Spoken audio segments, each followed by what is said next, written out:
Hi guys, it's Brett here, and today we're here with a Blight guide. I put a lot of time into this.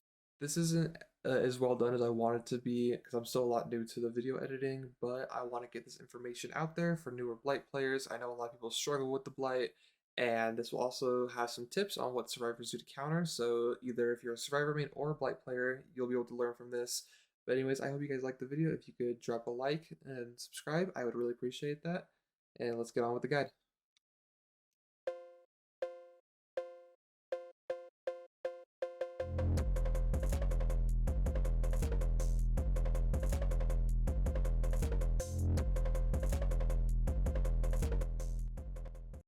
For those unfamiliar with Blight, he's a standard 4.6 killer with a 32-meter turret radius.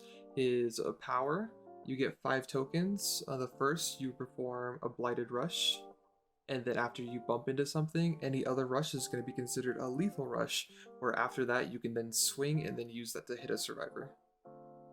As a new player, I'd recommend using Alchemist Ring, the Canker Thorn, and the Foxglove.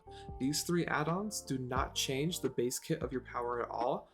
The Canker Thorn and the Foxglove decreases your cooldown of Fatigue, and then the Alchemist Ring will reward you for making a good play and getting a hit by resetting all of your tokens back, so you can rush the second you get a hit.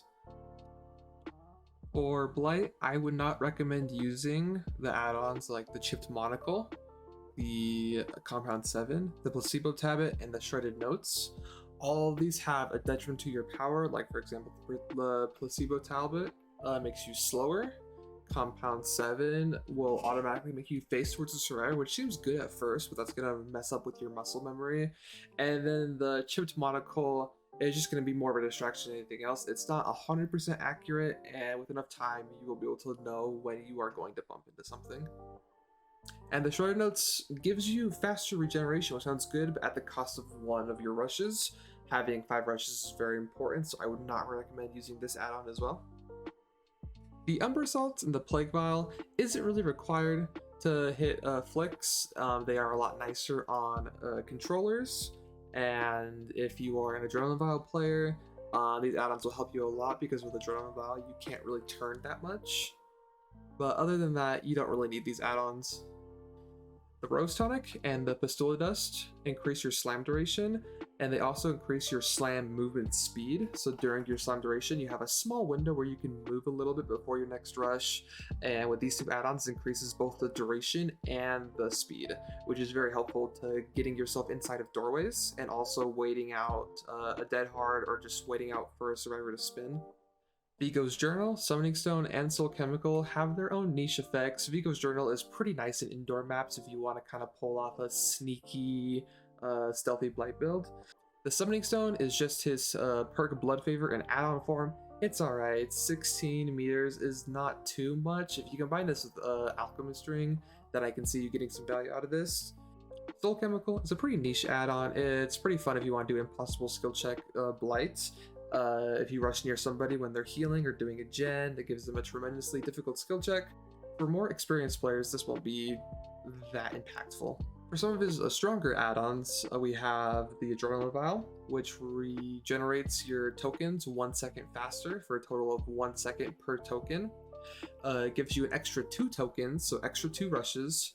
Increases your movement speed by 10%, but it does come with a detriment that it increases your turn rate by 0.5 degrees a second. It makes it so that you can't kind of drift around a corner. You're kind of more going straight line. You have to have a lot of bump logic in order to use this add-on well, but it does increase your look angle by 50%. What this means is that you're able to pull off a 90-degree pre-turn flick into a 180 flick a lot easier than you can without these add-on.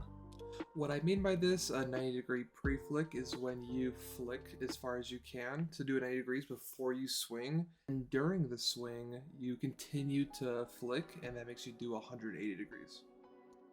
Blighted Crow and Blighted Rat are very similar. They both increase your movement speed with each consecutive rush. After 1 rush, you'll be 6% faster with the Blighted Crow, and then 12%, 18%, 24%, and then Blighted Rat adds on 4% each time. These are really strong, pretty good together as well. Compound 33 lets you eat pallets with your face. You can use just one rush, slam into the pallet. You do not have to swing in order to break it, and it will instantly break the pallet, and your tokens will recharge the second you break it. It also has a secondary effect where if you slam within 60 meters of the survivor, they will become hindered, which makes them lose -3% movement speed for 3 seconds. Compound 21 is a pretty fun add-on. It helps you mitigate the mind games that a survivor can have, and you always can read what they're doing and be able to react accordingly. I have a lot of fun with this add-on combined with Lethal Pursuer. It makes it so that when you slam into something, you have 5.5 seconds of wall hacks, which is really powerful and really strong in chase. Iridescent Blight Tag is more of an advanced add-on, good for more experienced Blights, where the last token of your rush, doesn't matter if you have 5, 7, 4 tokens, your last rush will immediately put someone into the dying state. This will not work if they have endurance, such as Off the Record or Dead Hard, for example. But other than that, if they're fully healed, they will instantly put in the dying state. This add-on is really powerful, really good for snowballing. A lot of Blight players might struggle trying to get that last rush in, but if you can use bump logic, you can usually bump around and have your last rush be the one that you hit the survivor with. And last but not least, we have the Alchemist Ring. Hitting a survivor with a lethal rush will instantly recharge all of your rush tokens. Doesn't matter if it's your second or your fourth or your 7th rush, you will get all of your tokens back. It has synergies with a lot of different ones. If you want to synergize it with speed, with the Iridescent Blight Tag for a lot of pressure, you can't go wrong with combining any of these add-ons in the top tier. For Blight perks, I would recommend Information Perks. With his mobility, you can get from point A to point B a lot faster, and after you down or hook a survivor, you get Barbecue and Chili, and you can instantly go onto the survivor. Other perks like Tinkerer, Discordance, Lethal Pursuer, all these work great. If you want to see the power of information, I would check out one of my latest videos. I use Lethal Pursuer, combine it with other perks and add-ons to get as much information as possible, and you can see how I use that very well in the game. I would also recommend Gen Slowdown perks. Since you have a lot of mobility, you can pressure gens a lot easier. Perks like Corrupt, Pop, Eruption, Ruin, Fanatophobia, all these perks work great. However, I would refrain from using perks that rely on basic attacks such as Jolt, Salty Butcher, save the best for last, and also any exposed perks like Haunted Grounds, Devour, Starstruck, because with your Lethal Rush, it's counted as a special attack and not a basic attack, so none of these perks will affect it. A lot of objects have collision if you hit them head on, like the car right here and the shack, but if you hit them at an angle and flick your camera to the object right as you're about to hit it, you'll be able to slide right across it. And this is used for a lot of mind games at shack and then a bunch of other cars as well.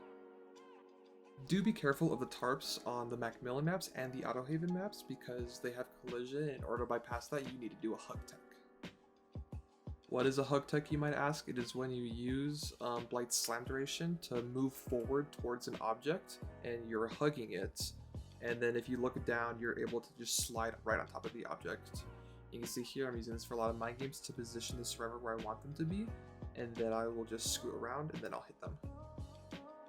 Another variation of the hug tech is called a virtual tech, I believe, is where you hug an object and then you back up slightly, and then you spam your rush button, and it allows you to rush instantly and go around the corner.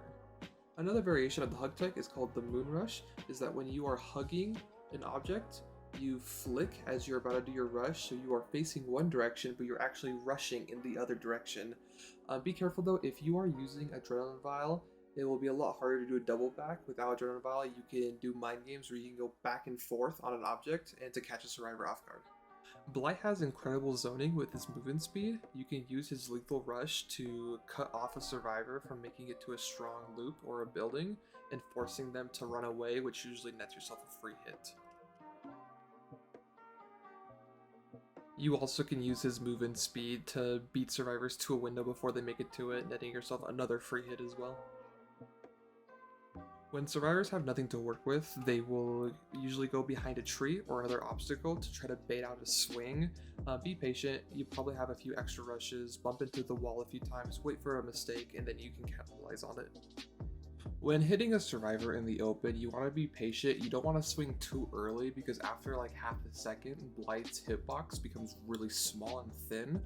Wait until you're physically hugging the survivor, do a 90-degree shoulder flick, which is popularized by Lilith Omen, and it's really hard to miss this. You just have to be patient and swing later than you think you have to.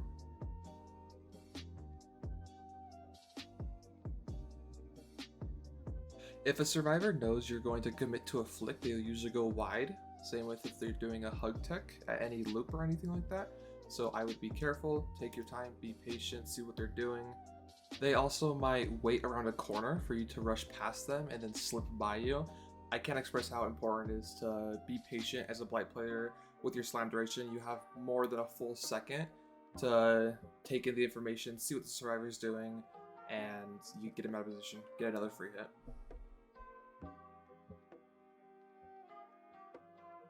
One very advanced tech a survivor can do is called a Pluto Tech. During your first rush, they will bump themselves into you, making it so that you can't bump into anything, forcing you into fatigue.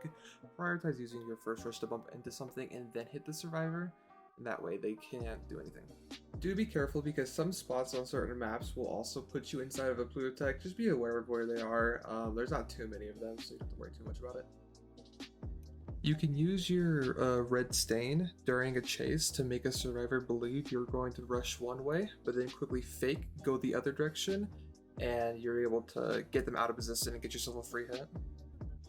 A lot of the strong survivor perks right now are exhaustion perks like Lithe, Balance Landing, Sprint Burst, which is not that hard for a Blight to counter that. And what you do is you have to be patient, don't swing too early, rush until the speed boost is over, and then you can get the hit on the survivor. Same thing with Dead Hard, just rush past them into an object. Most of the time they're going to get scared, they think you're going to swing, and then they use their Dead Hard, and then you use your next rush to hit them afterwards. The hardest thing for a Blight player to learn, which is something that I can't really teach people, is bump logic. This can refer to either mobility, getting around the map, using your rushes to the maximum potential, and going long is what we like to call it, where you use the entirety of your rush to bump into something instead of doing like a half rush. Bump logic can also refer to using your rushes inside of a loop or in a chase, trying to get from point A to point B faster than a survivor can, figuring out what is in the terrain, if there's a tree, a barrel, a rock that you can use to bump into to turn around a corner a lot faster than a survivor can. The best way to learn bump logic is just through experience and time. If you have your tokens, I would always recommend just rushing, no matter if you're inside of a building or you're in any unfamiliar or unfavorable positions. With enough time, this will become a lot of muscle memory and you won't even have to think about it, but when starting out, it's going to be pretty rough. It's okay though, it takes a lot of time to learn this killer and to master him.